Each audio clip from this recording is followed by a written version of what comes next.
All right. Hi, everyone. Thanks for tuning in to part 3 of our 5-part Back to the Bar series, sponsored by Brown Forman. If you've visited any of these prior, you know my name is Jordan Zimmerman. I am the head of advocacy alongside Tim Cooper here in the U.S. for Brown Forman. And when we decided to approach Tales this year, we decided to throw branded events aside and focus on what we thought was really important, which was how do we support the people who support us every day in their bars and restaurants in this strange moment. So what we wanted to do was we wanted to build a seminar series that talked to some of the practices, thought processes, ways, tips, tricks we can offer our trade partners to come back from this strange era even stronger. And I loved when my colleague Nadal from overseas, if you know Nadal Ramini from London, what I loved about his introduction to Iain Griffiths here, our actual star of the show, is that when we started having a conversation about sustainability and building sustainable practices, it was entirely non-traditional, right? We can talk about recycling, we can talk about, upcycling, we can talk about lots of cycling, but what we're really looking at is how to build a sustainable practice, not only in a bar and restaurant, but for you as bartenders, as bar owners in this industry, in this moment. I love that the Tales, theme this year is catalyst. And what I really like about that theme is that when I think of catalyst, especially in this strange moment, I think it reminds me that we're about at the point where we get to scrap the catalyst that we always thought exists, and we're at the point where we need to build a new one.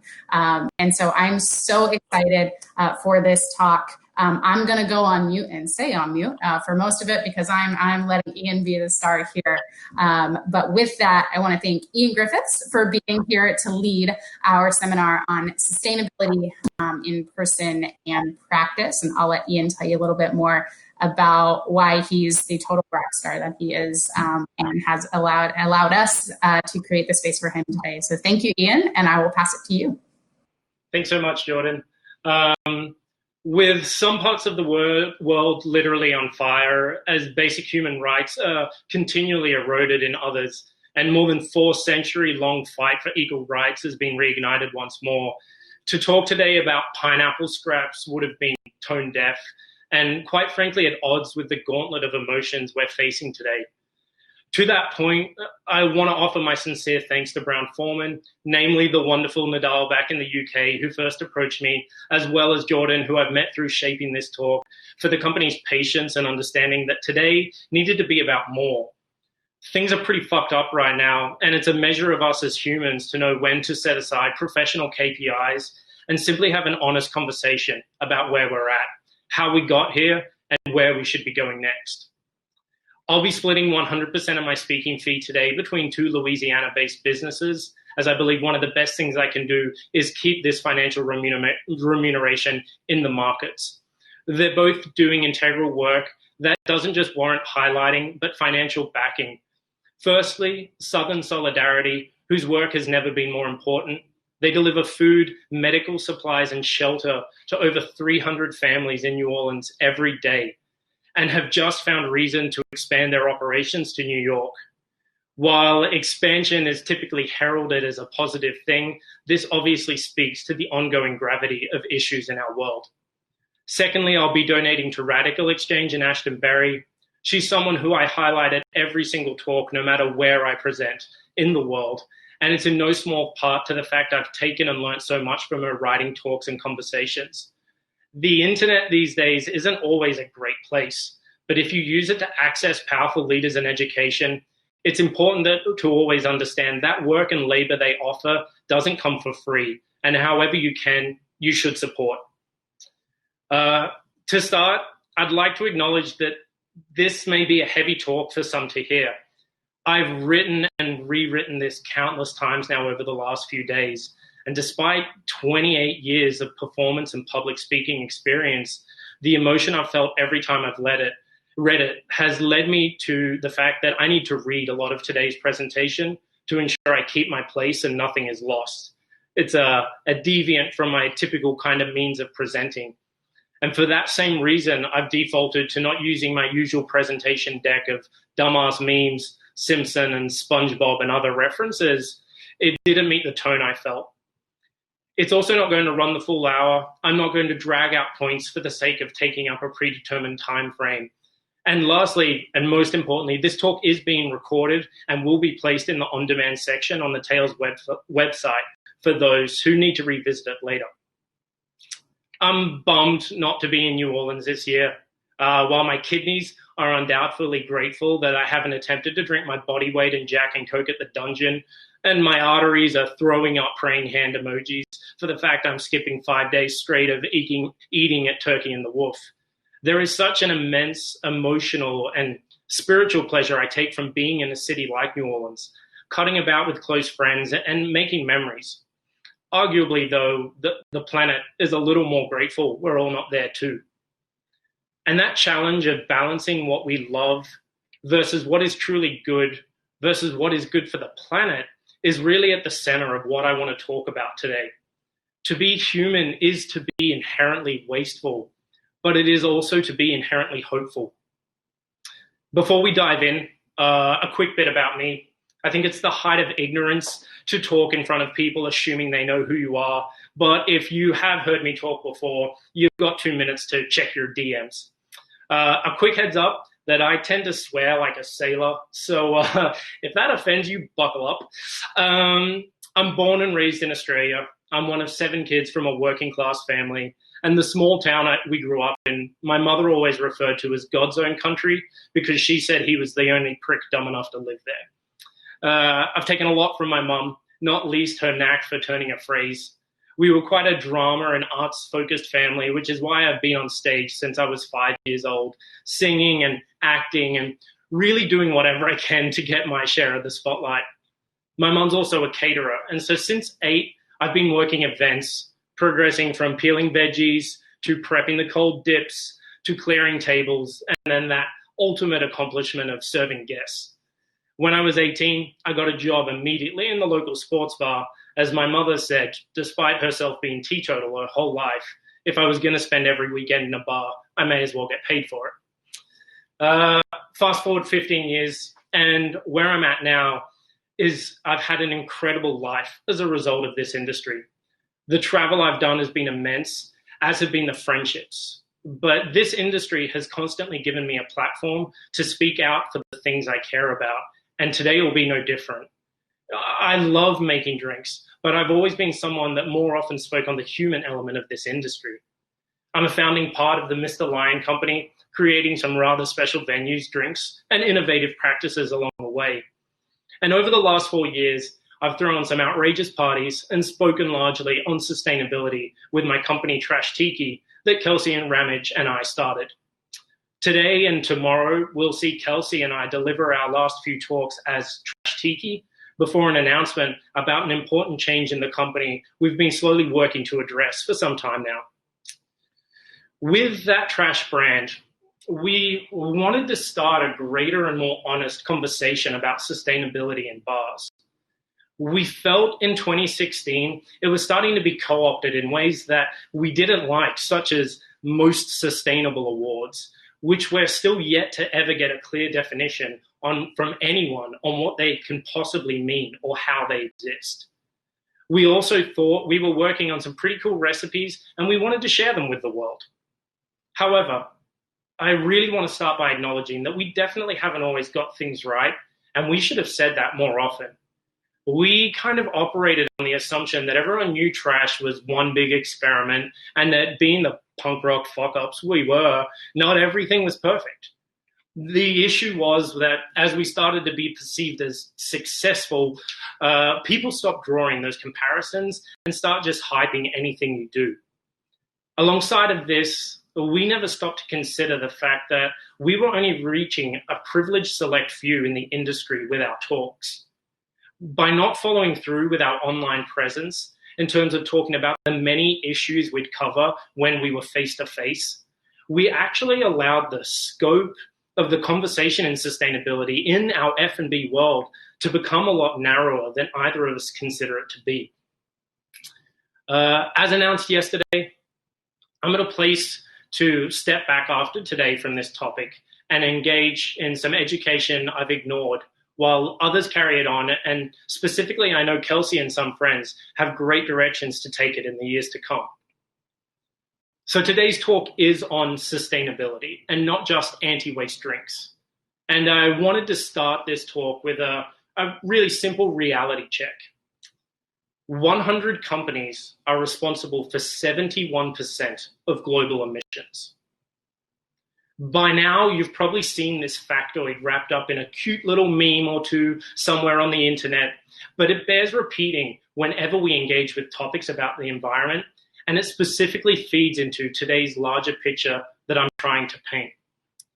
It's very easy where we're at in the world, in our capitalist society, to get caught up in your bar programs and your ice programs and your guest shift programs and your citrus programs and your program programs.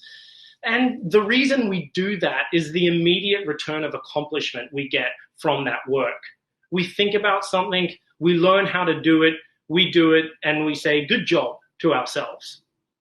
In turn, once we've finished this new program that we're very proud of, we immediately start wanting to tell other people why they should also think we did a good job.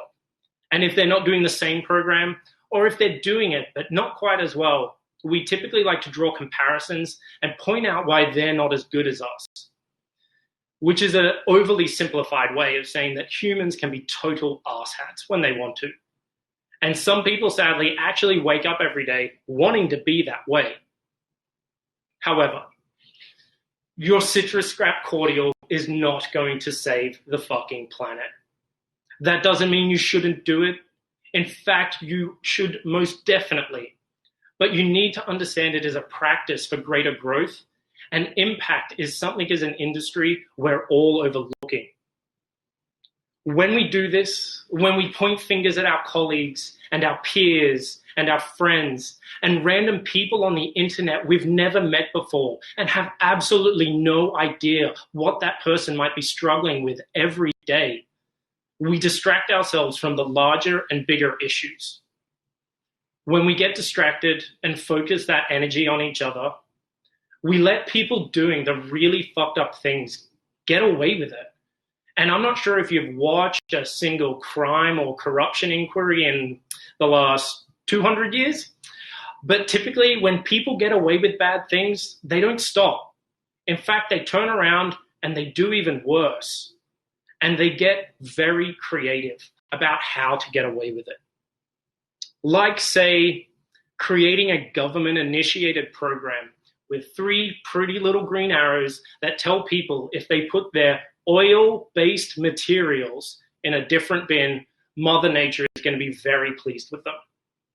Again, to be explicit, plastic recycling is a complete and utter fallacy. It has almost zero environmental efficacy, and in the 60 years or whatever since its invention, it's diverted less than 10% of all plastics from landfill. Our government have lied, have totally failed us and this planet. And make no mistake, they did so because they could make money. The one and only true means of reducing the impact your plastic has on the environment is to stop using it. Now, just right there, with that single statement, I hope you realize just how challenging this topic is. Because I just plastic shamed everyone listening. You thought about your toothbrush and your salad bowl and your completely necessary in the middle of a pandemic to-go cup from your favorite cocktail bar that you're just trying to support. And you felt shame for that. Well, don't, please. Feel anger. Feel an incredibly strong burning desire to swiftly dropkick every politician who has ignored decades of scientific evidence that we are killing the world right in the crutch. But for legal reasons, as per the disclaimer of this talk, don't do that. Just because it is complicated and it makes us angry doesn't mean we shouldn't try it. However, And this is the really important part where a lot of us have gone so wrong. Just because you're trying, it does not give you the right to shame anyone else. Shaming people because they're doing less, more, different than whatever you are doing every day, not only does that solve nothing, it drains our energy, it drains our focus, and it takes the attention off the people doing real harm. It's important to note right now that what a lot of you might be doing that you consider completely harmless self-promotion about the life you've chosen to live is in fact wildly harmful and both directly and indirectly shaming entire communities. We have to start understanding our government programs are being directly influenced by large corporations that are fucking this planet. They are the people that this energy needs to be driven at, and they are the businesses we should be holding accountable first and foremost. A really great way that I've kind of come to look at those stupid recycling green arrows and the lie they embody is this. Imagine a very Mad Men-esque setting. Don Draper is at the front of a room filled with pale, stale males, and in his most misogynistic 10 a.m. whiskey-soaked drawl, he says, "Gentlemen, we stand to make large, large amounts of money from plastic. It's not enough that people burn oil every time they turn on their car. We want them to hold it. We want them to feel it. We want them to feel good about using it. But we have an image crisis.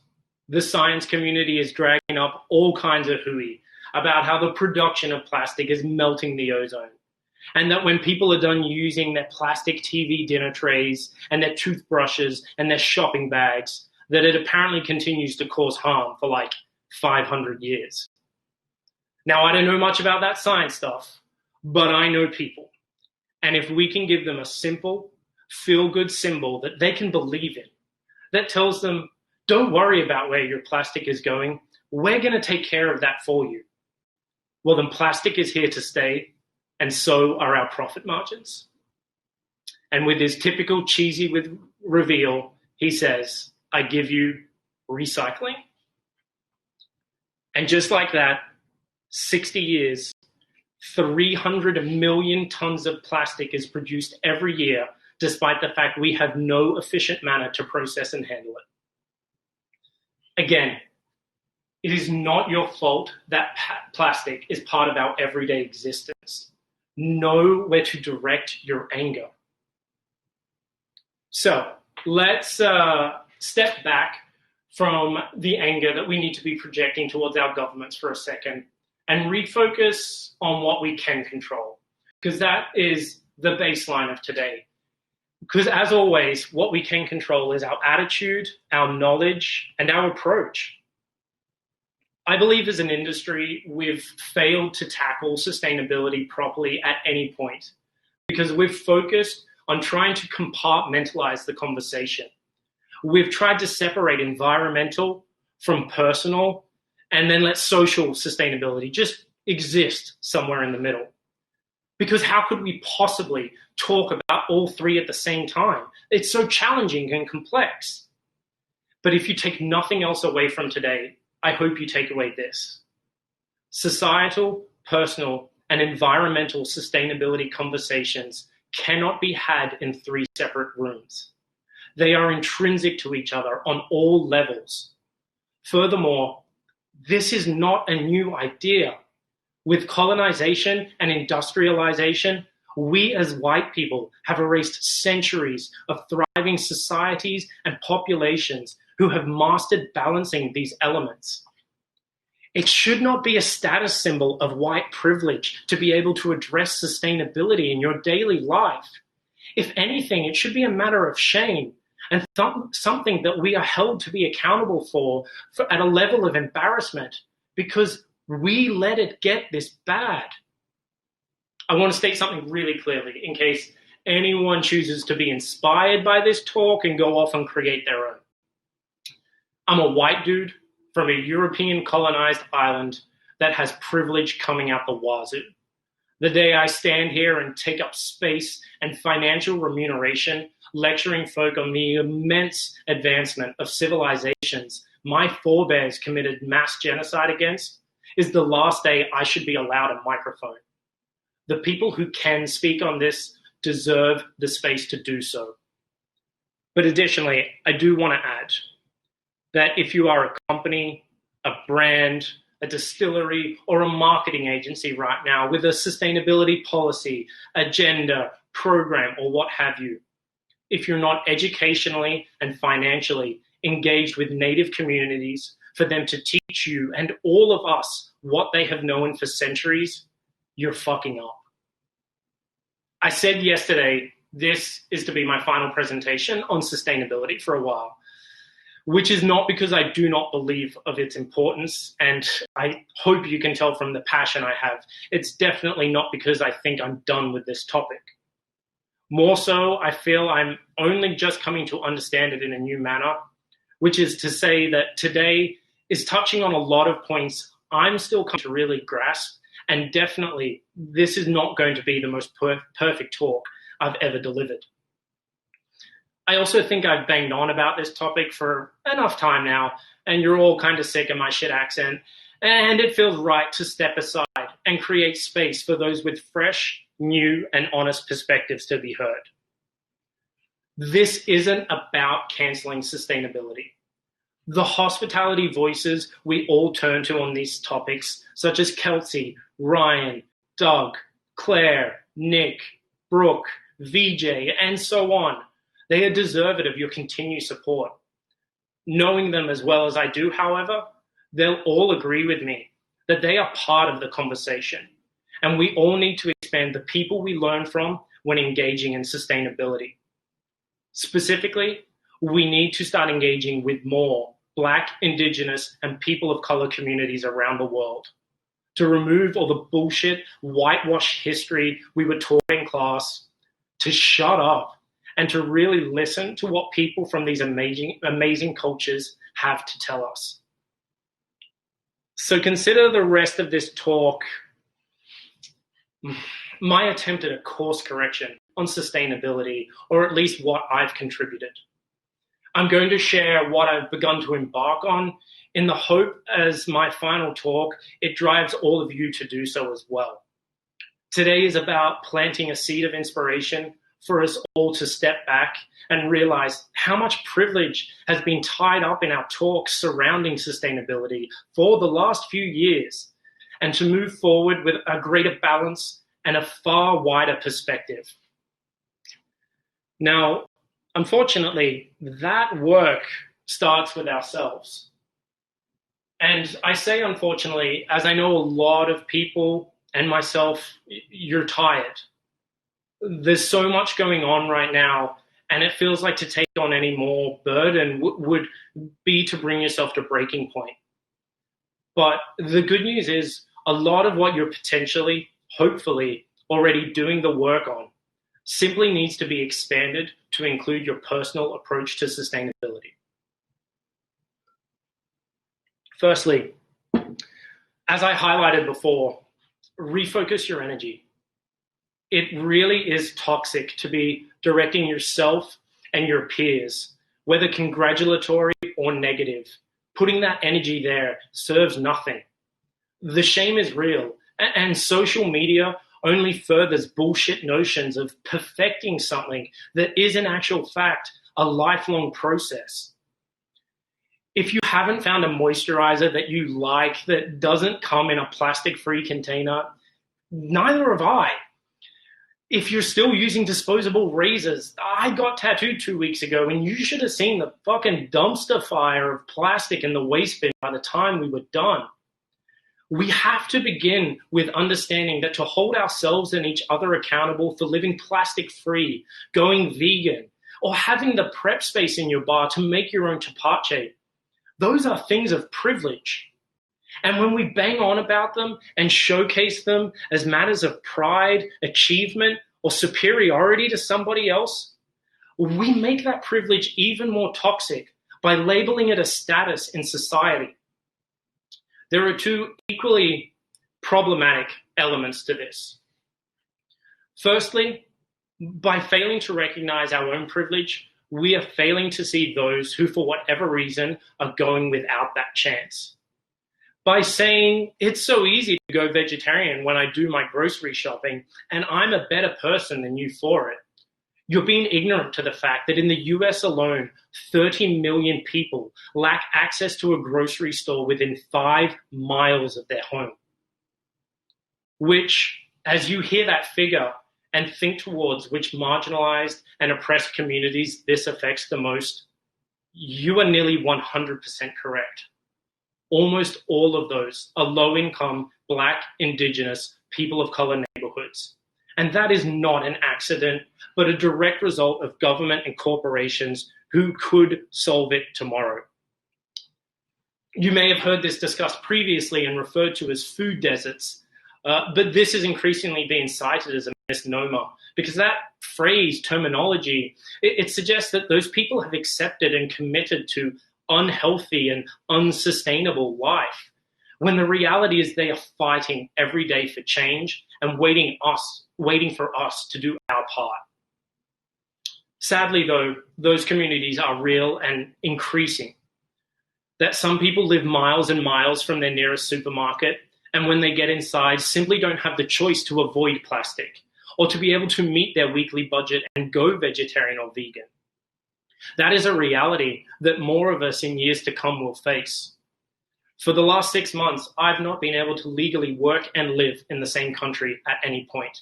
And I can tell you firsthand, those are realities I've faced and know I will continue to. As white people, we have co-opted the idea of doing better for the planet and made it a status symbol that is unattainable and grotesque, while conveniently forgetting the only reason we need sustainable practices in the first place is because we fucked up the planet. Secondly, do not let your privilege and your desire to be seen to be doing right, and ultimately the shame cycle you contribute to when you talk about such, distract from the large and evil corporations you should be holding accountable. As long as marginalized and oppressed communities are faced with nutrient-deficient food systems, farmers are choosing to burn their crops because they lose more money if they harvest them, and people have to choose plastic over paper bags to walk 5 miles home from their nearest supermarket, you ain't doing shit to save the planet by going vegan and shopping at Whole Foods. Food scarcity is real. Our global calorie production right now is enough to feed 9 to 10 billion people. Yet as a population of 8 billion, I reckon almost all of us hearing this have at least one friend or family member who has struggled at some point to afford a proper meal in their life, let alone in the last 6 months. So many of us have allowed the branding of sustainability to adopt the same dangerous, out of sight, out of mind mentality that allowed recycling to take root globally and let us ignore the much larger issue. Personal sustainability is common sense at the end of the day, which means if your bar can make citrus scrap cordial, you absolutely should, because A, it's delicious, and B, you're not an asshat. When that sustainability gets co-opted as a status symbol, when X-Bar gets some dumbass award for such, but can't walk across the road and offer to make it for their neighbor, all that common sense is lost. When every basic individual with a wellness blog full of natural tone color palettes talks about how they don't understand why everyone can't make their $17 chia seed smoothie every morning, common sense in sustainability isn't just lost, it becomes toxic. It alienates people. It creates shame and guilt in the world. You want to know what is stopping more people being able to engage in sustainable practices? Our privilege. And in the next decade, as the climate crisis continues to erupt, batter, burn, and destroy so much of what we love, that privilege is going to be laid bare in an ever more apparent sense. Not just because it will show the error of our ways, but also as the topic of environmental racism becomes front and center. diving into this topic of environmental racism, it takes a lot. And so I will say now that I'm barely going to scratch the surface today. However, again, I'll appeal to those watching this talk with the budget and the lobbying power to create change. Environmental racism is the fundamental issue of the next decade, as it takes the societal oppressions of minorities and leaves them at the mercy of the climate crisis we have created. Before defining it further, I'll say now as a content warning, I'm going to refer to tragedies that are still taking place on this continent. And so if for any reason that would be harmful or triggering for you to hear reference, please mute me now. Environmental racism was defined in the late 70s and 80s in the US. It's a form of environmental justice that points to the fact that the most harmful and damaging effects of climate change, as it was then known, will be unjustly forced upon Black, Indigenous, and people of color first. It was created as a direct result of the white flight that took place in the US in the 50s and 60s, when white citizens fled from areas that were becoming more racially and ethnically diverse. Now, in the midst of both a viral and environmental pandemic, we have a lot of clear examples of environmental racism being played out right before our very eyes. We're seeing white flight take place again in New Orleans. This time because as white people come to realize the climate crisis is real, they have the privilege to pack up and move city and state while it is being hit with the worst hurricane season since Katrina. In fact, there's still 2 months left in the official hurricane season, and there has already been so many tropical storms that for the first time since 2005, they have run out of names and have started calling them Tropical Storm Alpha, Beta, and so on. The devastating fires that are overrunning California, Oregon, and Washington. Articles are already beginning to circulate about which communities and areas are going to have the financial means to rebuild, which are going to be displaced or forced to relocate, and which will simply have to live amongst the damage. Environmental racism isn't something that only takes place during or after climate crisis disasters. As recently as 2018, the now drastically underfunded and dismantled EPA released a report showing that they found that Black people are exposed to 1.5 times the polluted particle matter that white people are. That Hispanics have about 1.2 times the exposure to non-Hispanic whites. The study found that people in poverty across the board have about 1.3 times the exposure to people above poverty. Environmental racism is a result of the climate crisis, which is a result of white supremacy. This is a fact. If you disagree with it, you are wrong. So as we start to talk about sustainability, as we start to evolve this conversation, or really step back and acknowledge that we've been ignorant to the other factors in this conversation, how are we going to engage with this topic moving forward in a truly honest manner? I hope by now that you're starting to realize that the conversations our industry has had or continue to have about sustainability that do not acknowledge the white privilege and supremacy of them, they are immediately failing those who are suffering the most. I know in saying that, I heard just about every single marketing department in the world clench their buttholes so tight if they stood up right now, they'd take the chair with them. But that is the plain and honest truth. We have failed. That joke is also borrowed from my dear friend and all-round fabulous human, Ruben K., who it's his birthday today. I missed you, Ruben, you old hag. But as we stand here, a bar can't be the most sustainable if we're part of gentrifying the neighborhood where they opened. And really, at the end of the day, if all you're doing is avoiding plastic and recycling some fucking food scraps, that's the bare minimum. It's an important work for sure, but more of these bars need to step up to the plate and tackle bigger issues. Where is social sustainability? Where is the personal sustainability that tells the staff, okay, it's a great idea. Now, how do we make sure that everyone in our community can benefit from this? And how do we acknowledge that we were able to create it because we're privileged? Those conversations have to take place in our bars, on stage, in our articles, in your social media posts, and especially in our brand activations. Because we learn by doing, right? It's as humans, when we put something into practice and we repeat it, we start to embody it and we consider where else we can expand it. When you learn your better knife skills at work, you then don't go home and chop your onions like you're the fucking Swedish chef. We become better through practice, no matter where that practice takes place. And it's time we all start practicing a far more inclusive and complete version of this topic. Your sustainable bar program is not a marketing tool.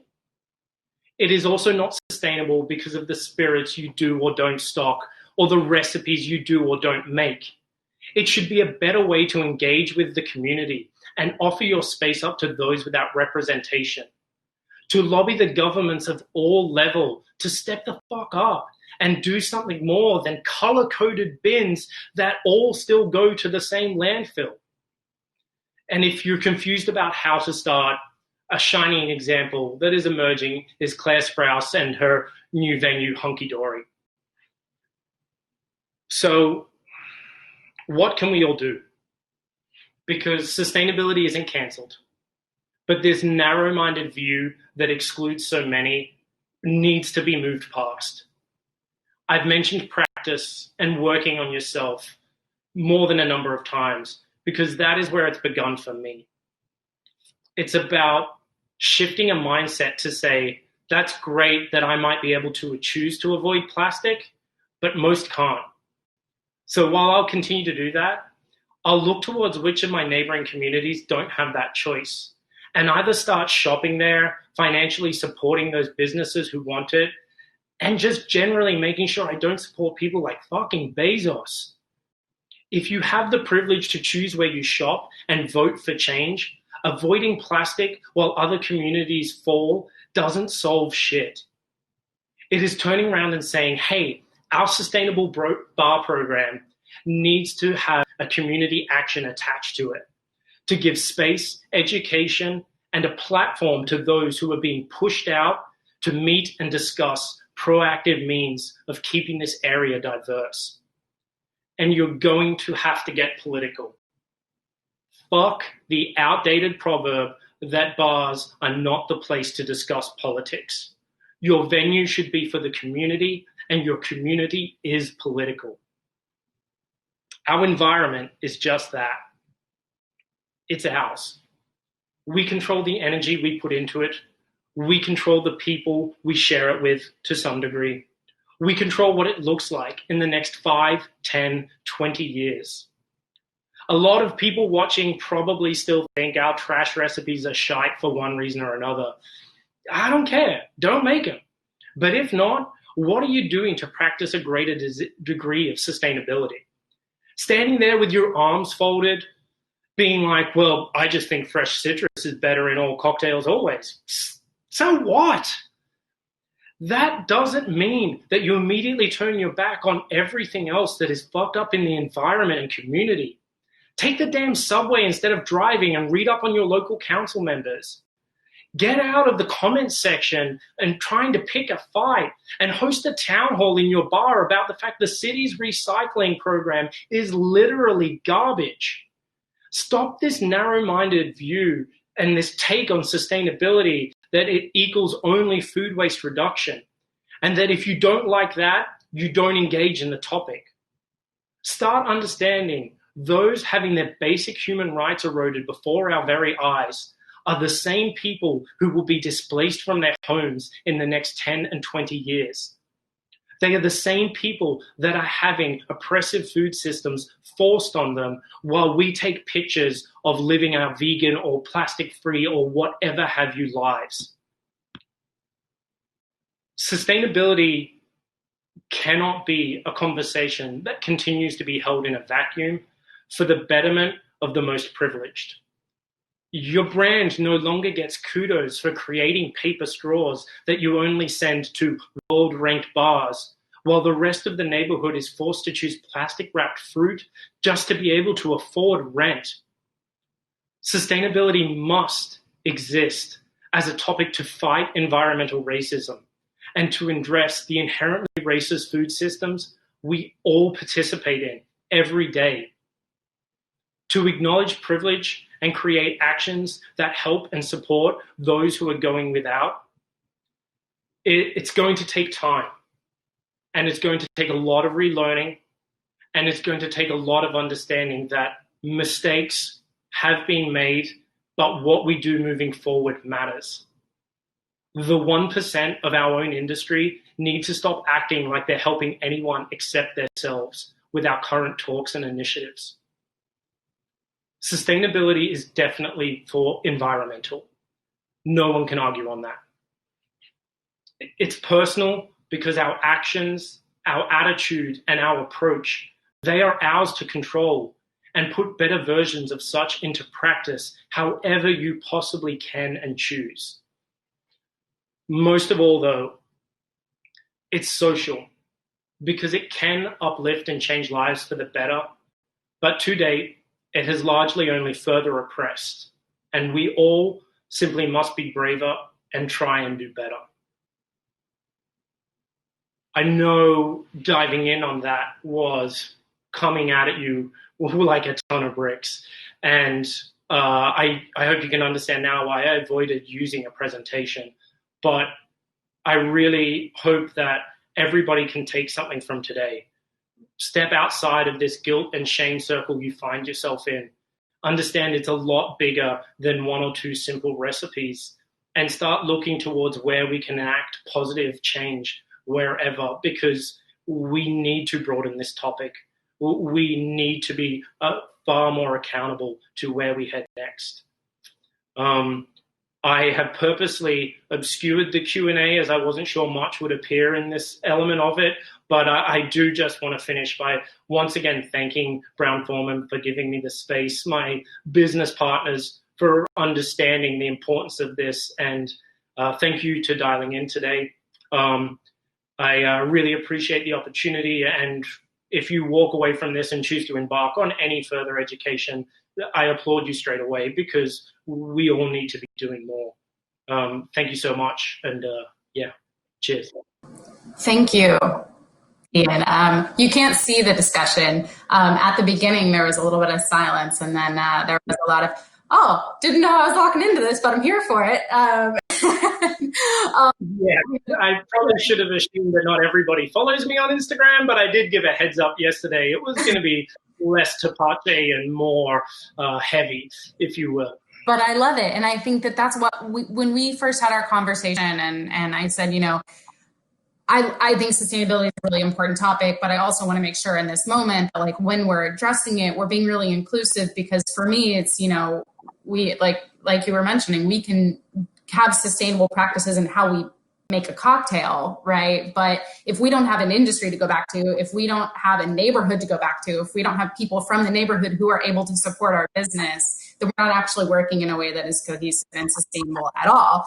And I value your experience and your words. So I just want to thank you for allowing us to, you know, to have you on and speak. We got one question, and I was thinking through it.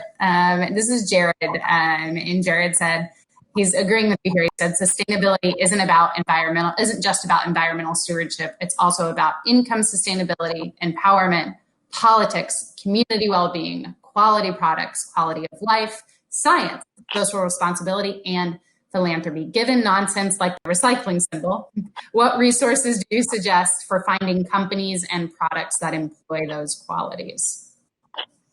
I specifically didn't write them down because as a final post, I'm going to follow up from this talk with an article that really like goes into the detail with it. Kind of two exactly what Jared said there. We can no longer simply say one company is sustainable. There's so many different factors involved there. And so there are a lot of emerging businesses that are tackling this better. But again, it's almost like, there's a lot of people out there that are starting to highlight that all your heroes are problematic and the best practice companies still might be flawed. And it's getting to this point where that sustainable packaging business still might be paying their workers minimum wage. They still might be actually manufacturing everything in oppressed conditions on another continent. Mm-hmm. And so it's becoming a lot more challenging with it. So not to give a no answer to Jared, but I'm going to in the next week publish something that kind of gives me the time and space to be a lot more measured with my response so that I don't misdirect anybody. Because, again, like I said, the internet can be a great place, but when you do put a foot wrong, people are usually pretty quick to point it out. But I think we are cancel culture these days, aren't we? So. Indeed, yeah. And so this is going to be my final talk that'll be wrapped with an article afterwards that need to consider that will kind of showcase how we need to consider a lot more than, looking at a company and being like, they have a wonderful icon that says they're B certified or they're organic or they're this. But if their client base is also 99% white living in metropolitan cities above the poverty line, what change are they actually helping to create? What did a douchebag like Elon Musk really do by creating Tesla if he made it so expensive that it wasn't accessible? Is that truly innovation, or is that just white privilege enacting in a different concept? So it's a labored and complicated topic at the end of the day. So I think there is really very few or almost no companies out there that warrant to be highlighted as exclusively brilliant. But I think we need to create a framework for assessing the multiple factors and decide what we look towards people for. If they're innovative in the materials they use for their brand, that's wonderful. But that doesn't mean they get slapped with notions of world's most sustainable, because we also need to understand how do they treat their workers? Where do they source their material? And quite frankly, how did they get that accreditation? Because as we've seen with a lot of government programs and such, they are being manipulated and they are being monetized again and again. So it becomes laborious, and I easily could kill 3 more hours just getting into that. Yeah. I love that. I mean, it's about expanding the definition, and then it's about building a whole new framework of how we catalog what we care about and what makes someone holistically sustainable, rather than just what we think of now as environmentally sustainable, which is, a whole other set of issues that I think you touched on.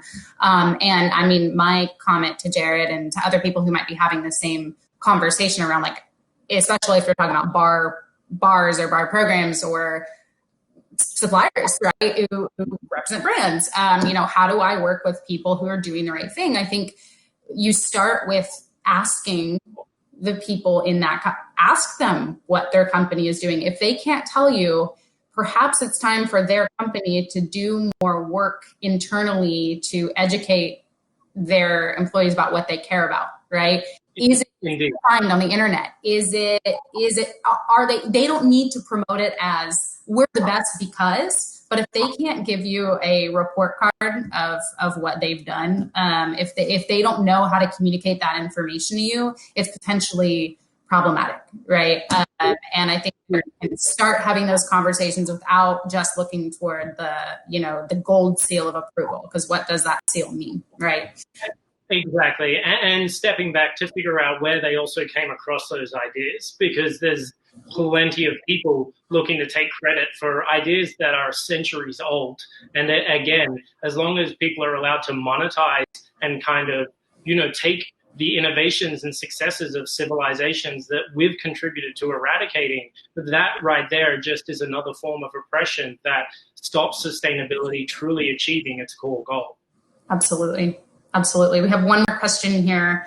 Benjamin, he said, you touched on this, but the war on straws, I like that, is extremely ableist in addition to moving this discussion away from systemic solutions. How do we shift the conversations in our community away from these minor issues?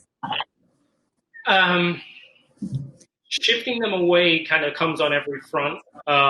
It comes on calling our media outlets to stop just printing these articles. It calls on venues to turn around and say, when they get approached for these articles, to be like, don't talk about that.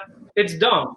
Or like, who are you talking about it with as well? That's another huge factor in there. Shifting the attention is kind of probably where our social media starts to come into play in a positive manner. Reframing our conversations from being self-congratulatory and self-promotional, and instead like looking towards highlighting and showcasing what we've learned from others. As an industry, there are plenty of people out there that like to simply borrow the more creative people ideas and regurgitate them out as if they're original, but acknowledging that almost nothing is original anymore, and specifically in topics of sustainability, that originality is definitely non-existent because of previous cultures. And then looking towards the modern world and that ableist nature of something like the straws conversation, we simply have to stop talking about it. It should be nothing more than a footnote on your menu. And if you do choose to move in any one direction, it's acknowledging that it is not a fix-all problem. The turtle video was horrible to watch. It was horrific. And it did help bring about this conversation to a larger consciousness. But again, in bringing it to this larger world, we narrowed the scope of it to ignore so many people. So it is about redefining that conversation within your own bar, within your own team, but then looking to the powers that be, our media, our events companies, everything like that, and being like, you don't get to talk about this anymore because we're not doing it right. We need to step back and really reassess how we execute these ideologies moving forward. Yeah, I think that's really important. And, you should, like you said, if you can make the cordial, make the cordial. If you can not use straws, don't use straws. Like, we're not saying don't do that. We're saying, what you're saying is that shouldn't be like the cherry on top of the sundae of your bar. Like, this isn't a jewel in your crown. It should be assumed. And a lot of work needs to happen in this broader space of sustainability. And exactly. And understand that no straws is not actually the perfect response, because some people require them to be able to come to your venues and enjoy that experience. And you're discriminating against them when you do just think that you can slap a Band-Aid and it's a one-size-fits-all solution to the problem. It's not. It's complicated, and we have to stop thinking about it in this linear, vacuum, conversational sense. Yeah. People keep asking questions. I like this one. There's a little more nuts and bolts. It's that I know the term organic is next meaningless in the U.S. grocery system, but are there any national, international certifications that actually mean something? No, to be perfectly honest, as long as we choose to turn around and give governments the power to decide what is certifiable and approved, we are straight away feeding back into it. The best restaurants in the world that whether they're Michelin or casual dining or takeout, so many of them now have come to understand that organic is meaningless. And sometimes as well, organic isn't the solution. If where you're located for multiple different reasons, the farming practices there may be actually better suited to not blindly adhering to this one size fits all approach to agriculture. And so just in the same way that people bang on in the natty wine sector about kind of like, it must be this or that, you're ignoring the locality and the biodiverse environment of where everything where everything is being harvested from. When you turn around and say it must be organic or it's trash, you're also just a privileged arsehole if you say that too. Very true. I'll never forget the first time when I was, I worked on an organic farm in college, white privilege. I worked on an organic farm in college, and I'll never forget managing a seed salad program with inner city youth, white privilege. And I'll never forget watching some of those kids eat lettuce for the first time. And they were 12. because $1 buys more calories in Doritos and McDonald's than it ever will in a head of lettuce because of our farming system. You have to think about it's a lot bigger than what we're, than just that. So. It is. Monoculture farming practices are far more damaging than organic or non-organic farming practices. And the reason that we haven't looked towards monoculture as a more dangerous farming practice is because monoculture increases efficiency, that increases profitability, and the biggest companies are allowed to continue to just kind of strip our land and ourselves of the nutrients that we deserve. So again, I just don't think we actually have certifications in the world that exist, because this is bigger than a neat little logo that you can slap on your menu or package. Yeah. And I think it goes back to, when I introduced the session, I said, I actually love the theme catalyst for this festival this year, because it's about time we threw out the catalyst we had and just make our own. And some of the additional questions we have here are like, where are the nuts and bolts? Where do I start? I say, if you're building a bar program, or if you have a voice, and you should have a voice in any program that you work within, what checklist would you create to make something more sustainable? And that's not a question for you, Iain. It's almost like what would you in the proverbial you, what would you see as holistically sustainable?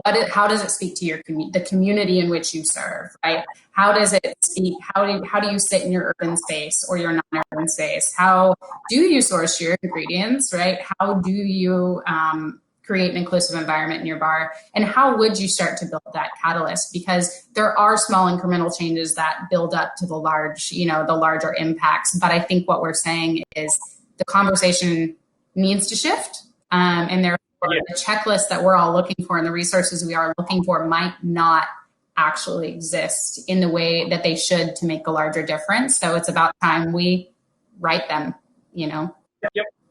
Sure. And as always, then finally, it comes back to then how we communicate that to be inclusive and to not contribute to this shame cycle of, purporting that one practice is better than the other, because what's right in Oslo in Norway could be perfectly wrong for Chattanooga, Tennessee. We need to start thinking that these approaches just are worldwide. And for that very reason, there can be no accreditation, because everybody's own environment, everybody's own social structure, everybody's own class system of where they live and they choose to operate feeds into what truly is actually the best version of what they can do. Great. Well, Iain, thank you again. This was moving and large, and we had to, we went on a journey with you. So thank you for taking us along on your final journey about sustainability. I feel very, very extra privileged, on top of all that I was born with, to be able to have been a part of creating that space for you, and somehow having our name aside yours for it. So I'm so thankful. I hope everyone enjoyed the conversation today, and I know this is not the last we'll hear from you. If you haven't seen in the discussion, guys, I've put Iain's personal Instagram as well as a couple of his company's Instagram. Watch those channels for some really exciting announcements about what he and his team are doing in the sustainability space and beyond. So thank you again. Cheers, Iain. Thank you so much. Appreciate it. Cheers.